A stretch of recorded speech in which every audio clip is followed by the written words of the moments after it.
নমস্কার, আমি তনুজ ডিলিশিয়াস কিচেনে আপনাদের সকলকে স্বাগত জানাই। আজকে আমি আপনাদের কাছে পুরোপুরি রেস্টুরেন্ট স্টাইলের ভেজ কোলাপুরি রেসিপি নিয়ে চলে এসেছি। এই ভেজ কোলাপুরি রেসিপিটা সম্পূর্ণ ঘরোয়া মশলা দিয়ে আর খুবই সহজ পদ্ধতিতে বানিয়ে নেওয়া যায়। একেবারে সিম্পল একটি রেসিপিটা শেষ পর্যন্ত দেখার জন্য আপনাদের কাছে আমার অনুরোধ রইল।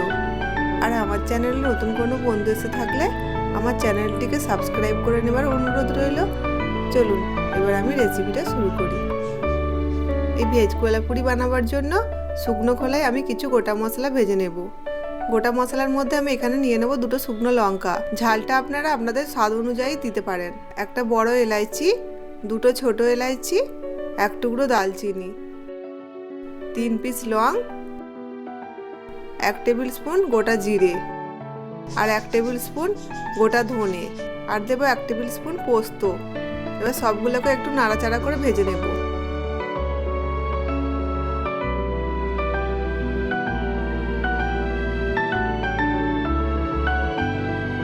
মশলাগুলো হালকা করে ভাজা হয়ে এলে এই জায়গায় দিয়ে দিতে হবে 3 টেবিল স্পুনের মতো নারকেল কোড়া।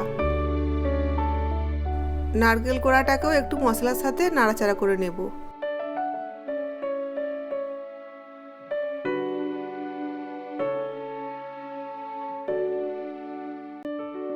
তারপর দিয়ে দেব 6 থেকে 7 পিসের মতো কাজু বাদাম। আবারও সব মশলাগুলোকে একটু ভেজে নেব।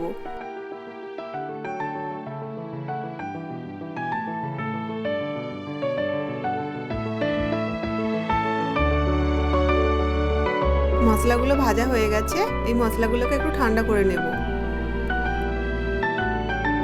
মশলাগুলো ঠান্ডা হয়ে গেছে, এবার মশলাগুলোকে একটা মিক্সার জারের মধ্যে ঢেলে নেব আর এগুলোকে পেস্ট বানিয়ে নেব।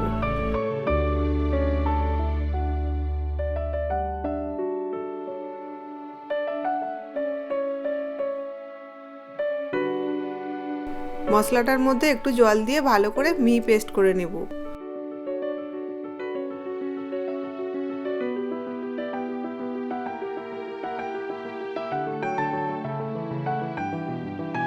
দেখুন এইভাবে মশলার পেস্টটা বানিয়ে নিতে হবে।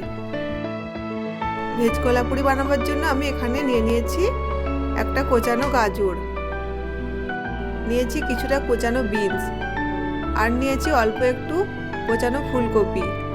ফুলকপি তো সিদ্ধ হতে দেরি হয়, তাই আমি অল্প করে একটু ফুলকপিগুলোকে সিদ্ধ করে নিয়েছিলাম।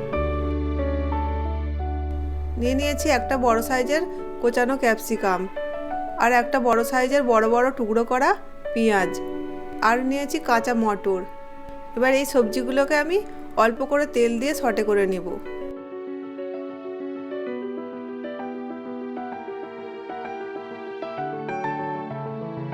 ফুলকপিগুলো তো সিদ্ধ করা, তাই এগুলোকে আমি আলাদা করে ভেজে নেব।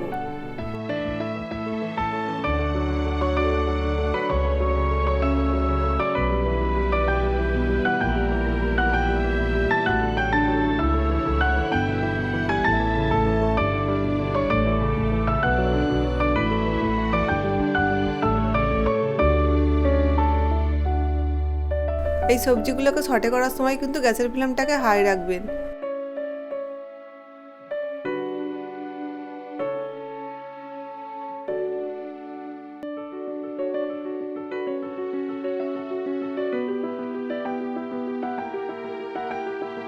সব সবজিগুলো সটে হয়ে গেছে, এবার একটা পাত্রের মধ্যে ঢেলে নেব।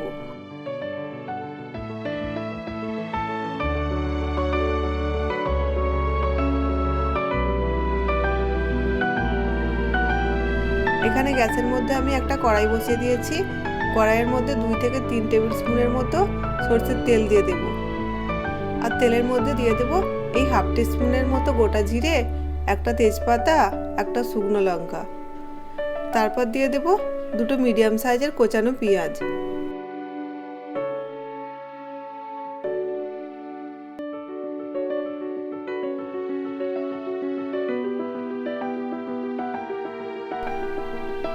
পেঁয়াজটা একটু নাড়াচাড়া করে নিয়ে সামান্য একটু লবণ দিয়ে দেব।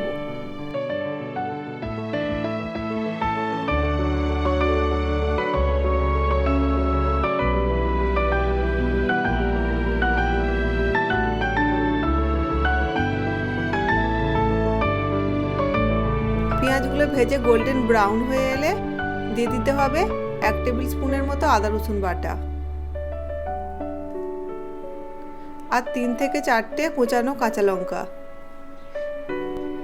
আদা রসুনের কাঁচা গন্ধটা চলে যাওয়া পর্যন্ত আদা রসুনটাকে ভেজে নিতে হবে।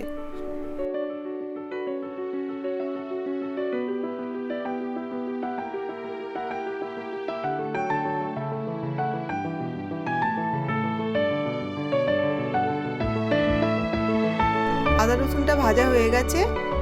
এবার দিয়ে দেব 1/2 টেবিল স্পুন হলুদ গুঁড়ো আর 1/2 টেবিল স্পুন কাশ্মীরি লঙ্কার গুঁড়ো। হলুদ আর লঙ্কাটাকে পেঁয়াজের সাথে একটু নাড়াচাড়া করে নেব। এরপর দিয়ে দেব আগে থেকে বানিয়ে রাখা মশলার পেস্টটা।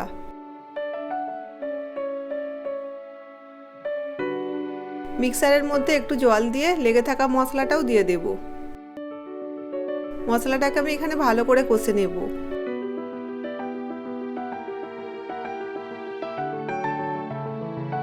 এবার সামান্য একটু জল দিয়ে দেব, মশলাটা নিচে যাতে ধরে না যায়।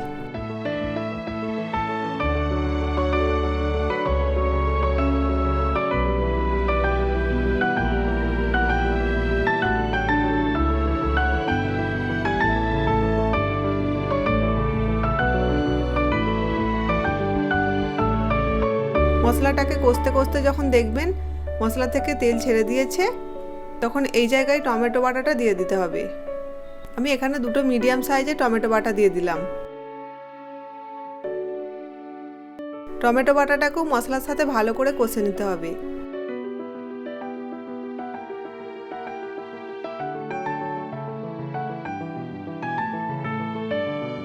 এখানে মশলাটার মধ্যে সামান্য একটু লবণ দিয়ে দেব, যাতে মশলাটা আরো সফট হয়ে যায়।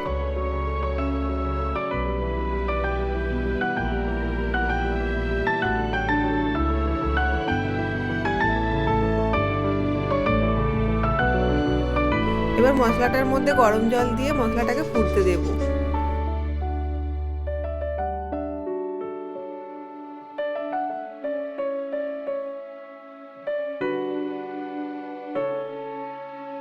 মশলাটা দেখুন ফুটে রেডি হয়ে গেছে। এবার সবজিগুলো দিয়ে দেব।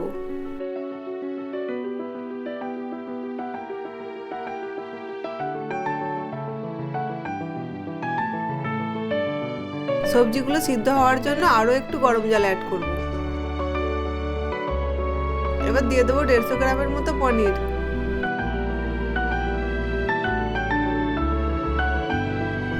সাথে দেব অল্প একটু গরম মশলার গুঁড়ো আর অল্প একটু কসুরি মেথি।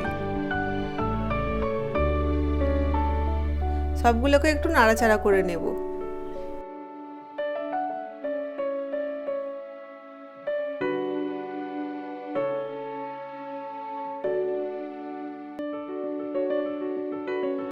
এবার সব শেষে দিয়ে দেব স্বাদ অনুযায়ী লবণ আর সামান্য একটু চিনি। আর 5 মিনিটের জন্য এখানে লো ফ্লেমে রান্না হতে দেব।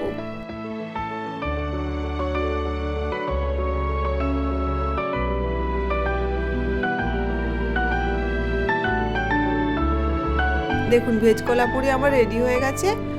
বাড়িতে যখন ভালো কিছু খেতে ইচ্ছা করবে এইভাবে রান্নাটা করে ফেলবেন, আর রেস্টুরেন্টে যাবার দরকার পড়বে না। বাড়িতেই যখন রেস্টুরেন্টের মতো রান্না করে নিতে পারবেন, আর রেস্টুরেন্টে যাবার দরকার কি। আর যদি সাথে তন্দুরি নান থাকে তাহলে তো একেবারে জমে যাবে। বাড়িতে আপনারা এইভাবে একবার রান্না করে দেখুন, খেতে আপনাদের খুবই ভালো লাগবে। আমার এই আজকের ভেজ কোলাপুরি রেসিপি যদি আপনাদের ভালো লেগে থাকে একটা লাইক করে দেবেন, আর আপনাদের পরিচিতদের কাছে আমার রেসিপিটি শেয়ার করে দেবেন। আর আরও এইরকম নতুন নতুন রেসিপি পেতে তনুজ ডিলিশিয়াস কিউজিন চ্যানেলটিকে অবশ্যই সাবস্ক্রাইব করে নেবেন। আপনারা ভালো থাকবেন, সুস্থ থাকবেন। দেখা হচ্ছে নতুন কোনো রেসিপিতে। ধন্যবাদ।